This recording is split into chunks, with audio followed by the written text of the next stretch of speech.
ગાંધીનગર ખાતે રાવત સેનમાં સમાજનો વિરોધ. આત્મહત્યા કેસમાં કાર્યવાહી બાદ વિલંબ થવાના આક્ષેપ. ગાંધીનગર ખાતે ઉગ્ર વિરોધ પ્રદર્શન કરાયું હતું. સત્યાગ્રહ છાવણી ખાતે ધરણા પ્રદર્શન કરાયું. વિપુલ સેનમાની આત્મહત્યા મામલે ન્યાયની કરી માંગ. ન્યાય માટે બેનરો, સૂત્રોચ્ચાર સાથે હલ્લાબોલ કરાયો હતો. દરેક લોકો વિરોધ નોંધાવી રહ્યા છે. સાથે સત્યાગ્રહ છાવણી ખાતે ધરણા પ્રદર્શનનું આયોજન કરાયું હતું. વિપુલ સેનમાની આત્મહત્યા મામલે ન્યાયની માંગ કરવામાં આવી છે.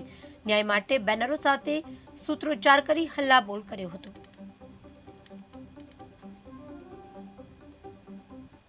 હું આ ઘટના વિશે કહેવા માંગુ છું કે તારીખ 16/8/2024ના દિવસે જે પણ ઘટના બની, જે પણ બનાવ બન્યો, જે જાસપુર કેનાલ ખાતે, અને એમાં અમારા ભાઈ એવા સૌ વિપુલભાઈ ડાયાભાઈ સેનમાએ કેનાલમાં કૂદીને પોતાનું જીવન ટૂંકાવ્યું.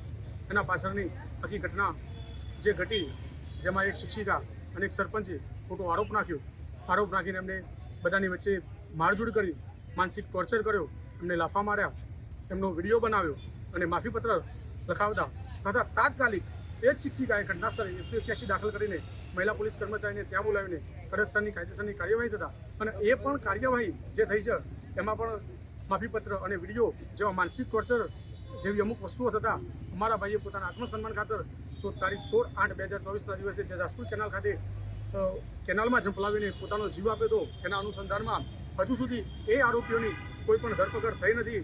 એ શિક્ષિકા, એ સરપંચ અને એ ઘટનામાં એ જે કંપનીના સુપરવાઇઝર, જેમને એ સરપંચના ફોનથી અમારા ભાઈને નોકરીમાંથી કાઢી મૂક્યા, એ સુપરવાઇઝર, એ શિક્ષિકા, એ સરપંચ અને આ ઘટનાના અનુસંધાનમાં જેટલા સંબંધિત છે એ આરોપીઓની કોઈ પણ પ્રકારની ધરપકડ થઈ નથી. એના અનુસંધાનમાં આજે અમે અહીંયા G0થી G3 ખાતે આ રેલીનું આયોજન રાખ્યું છે. તથા G3 આ રેલી પૂર્ણ થતાં સત્યાગ્રહ છાવણી મેદાનમાં અમે ધરણા અને આંદોલન પૂરું કરવાના છીએ. જ્યાં સુધી આ ઘટનાના આરોપીઓ, આ કિસ્સાના આરોપીઓ ના પકડાય ત્યાં સુધી આ ધરણા આંદોલન અમારું ચાલુ જ રહેશે.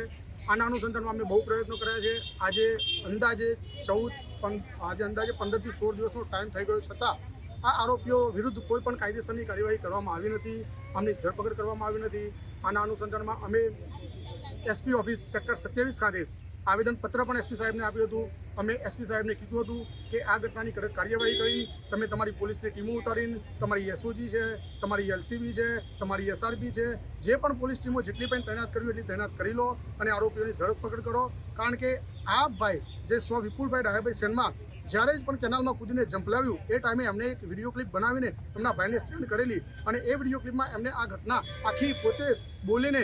આખી ઘટના પોતે બોલીને સેન્ડ કરીને પછી અમને આ પગલું ભરેલું છે. અને એમાં એમને ક્લિયર કીધેલું છે કે આ ઘટનામાં જે સરપંચ, શિક્ષિકા, જે પણ લોકોએ આને મારીને, આને માનસિક ટોર્ચર કરીને, આનો વિડીયો ઉતારીને, માફીપત્ર લખાવીને તથા કોઈ પણ પ્રકારની જાણ ભાઈને ના કરતા, કોઈ પણ પ્રકારનું એને ના પૂછતા ડાયરેક્ટ એમના ડિસિઝનથી આ પગલાં લીધા અને આ પ્રકારે ભાઈ સાથે ખોટું કરતા, અન્ય આક્ષેપો નાખતા ભાઈએ પોતાના આત્મસન્માન ખાતર આ ડગલું ભર્યું હતું. તો SP કચેરી ખાતે અમે આવેદનપત્ર આપ્યું હતું. SP સાહેબે અમને 48 કલાકનો ટાઈમ આપ્યો હતો. એ 48 કલાકનો ટાઈમ પૂરો થયો હોવા છતાં પણ આરોપીઓની ધરપકડ થઈ નથી. એના પછી આજે અંદાજે 1 અઠવાડિયા જેટલો ટાઈમ બીજો જતો રહ્યો છે. હું આ ઘટના વિશે કહેવા માગું છું